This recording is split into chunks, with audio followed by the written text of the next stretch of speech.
Olá, meu querido, minha querida. Muitas vezes nós nos queixamos, nós murmuramos, nós choramos, nós brigamos com Deus porque passamos por momentos difíceis, situações complexas. E quem não passa? O interessante é o que você pode extrair dos momentos complicados da vida, dos momentos difíceis da vida. Mas o difícil e o triste para Deus é quando você murmura e pragueja e reclama e briga com Deus por causa disso.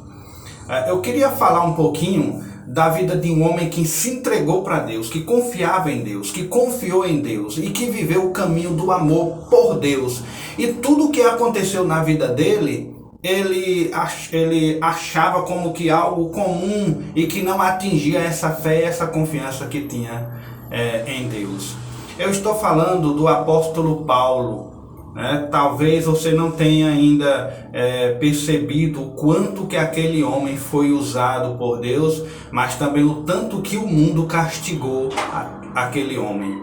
Ele foi considerado uma das mentes mais brilhantes do mundo, mas observe um pouquinho, né? Se você pode raciocinar comigo, se um ser humano suporta o que aquele homem suportou. Se você parasse para ler e refletisse um pouco mais sobre 1 Coríntios, no capítulo 11, versículos de 16 a 33, você teria coragem de dizer que passa por dificuldades ou sofrimento?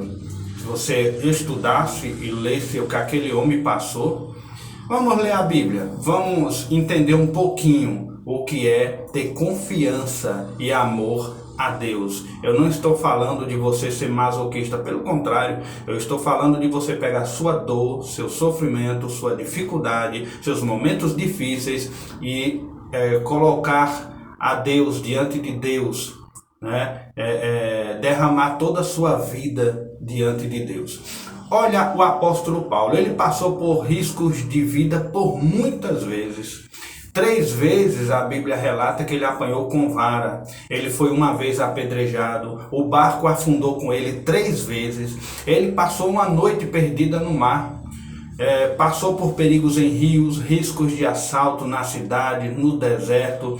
Perigo até com falsos amigos, falsos irmãos que o traíam.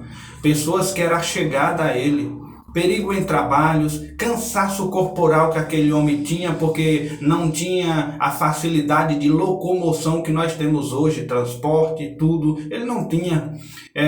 Passou várias noites sem dormir, com fome, com sede, com frio, jejuns, enfermidades, inclusive um espinho na carne, uma enfermidade que Deus não curou, e não foi por falta de pedir, porque ele pediu 3 vezes, e Deus disse, não vou lhe curar porque a minha graça te basta, e o meu poder, Paulo, se aperfeiçoa na tua fraqueza. Paulo foi despido em praça pública. Imagine a vergonha de você ser despido, tirarem a sua roupa no meio de gente, né? Grande responsabilidade por todas as igrejas que ele fundava. Ele tinha que dar assistência, ele tinha que ensinar a doutrina, ele tinha que ensinar os caminhos que Jesus outrora havia ensinado aos apóstolos, e o papel dele era transmitir e ensinar esse caminho. Ele sofria junto com os disciplinados. E como tinha pessoas difíceis com ele nas igrejas, principalmente o quanto que ele sofreu na igreja de Corinto, que foi uma igreja que mais causou dor e problema na vida de Paulo. Ele foi perseguido por um governador na cidade de Damasco. Ele teve que fugir da cidade descendo do prédio de noite dentro de um cesto. Veja o vexame.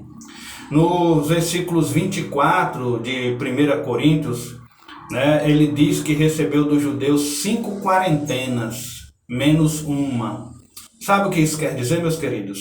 É que naquele tempo a justiça já era injusta e falha. A lei permitia 40 chibatadas. Eles davam 39, parava e começava de novo. Eles não davam as 40 chibatadas, dava 39, parava, começava de novo uma sequência de 40. Por quê? Paulo era um cidadão romano, ele não podia estar embaixo da aplicação da lei romana. A ele, os soldados não poderiam aplicar essa lei. Aí então, o que eles faziam? Eles aplicavam 39 chibatadas, paravam, depois continuava de novo. Eu sei que no total foram 196 chibatadas. Pense comigo, querido, se você acha que sofre, se você acha que essa dorzinha no seu corpo, que essa enfermidade está tirando você a paz, a alegria, a felicidade, a certeza, a fé, olha essas chibatadas que Paulo levou por amor a Cristo Jesus. As 12 primeiras chibatadas causavam dores terríveis. As 12 seguintes chibatadas era como um óleo quente caindo na pele. As outras 12, vai contando aí comigo, já estamos na 36. O ser humano perde o controle do aparelho digestivo. Ele se urina porque ele não se controla mais.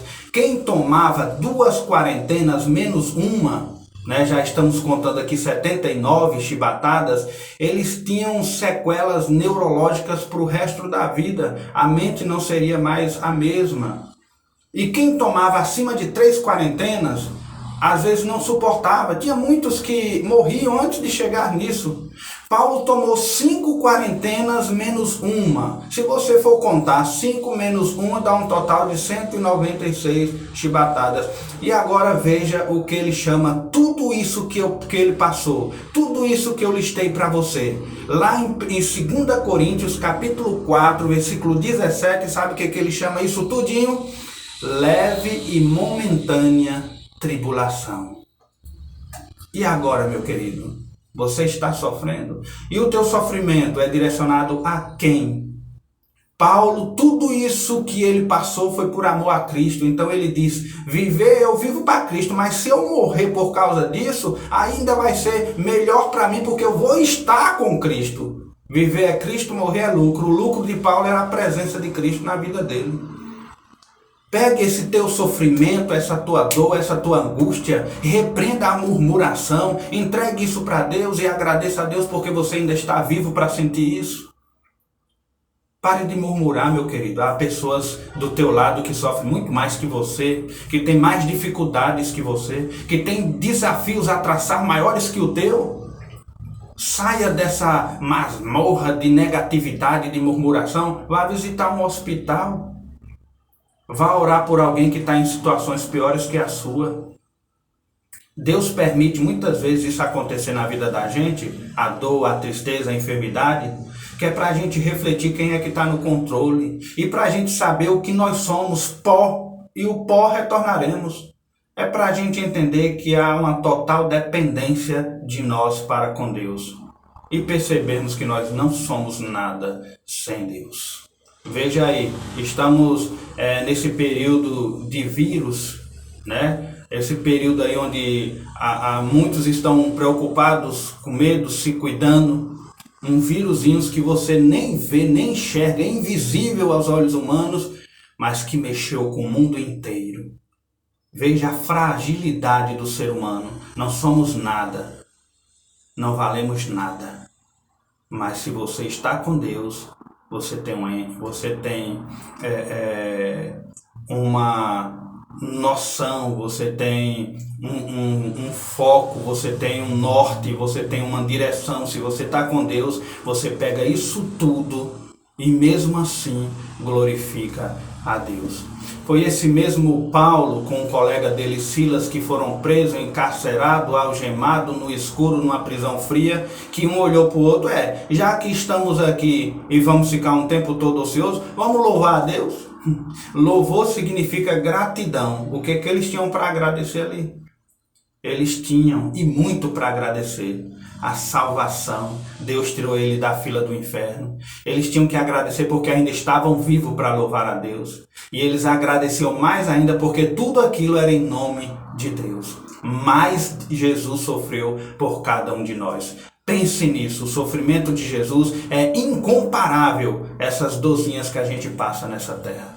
Que Deus tenha misericórdia de nós, que Deus trabalhe esse lado em nós e que a gente compreenda, nós não somos nada, mas a alma é importante, então cuide dela. Ao invés de você se preocupar com essa carne que um dia vai apodrecer, e um parentezinho aqui eu abro, uma das dos fedores, uma das coisas mais fétidas do mundo é carne humana podre. muito mais do que qualquer animal. Isso é para provar que a gente não vale nada, mas a nossa alma, ela tem que trilhar dois caminhos, céu e inferno. Então se preocupe mais com o destino da tua alma e não perca noites de sono com alguma coisinha que você sente nessa carne que um dia vai apodrecer. Que Deus abençoe e que Deus tenha misericórdia das nossas vidas, em nome de Jesus.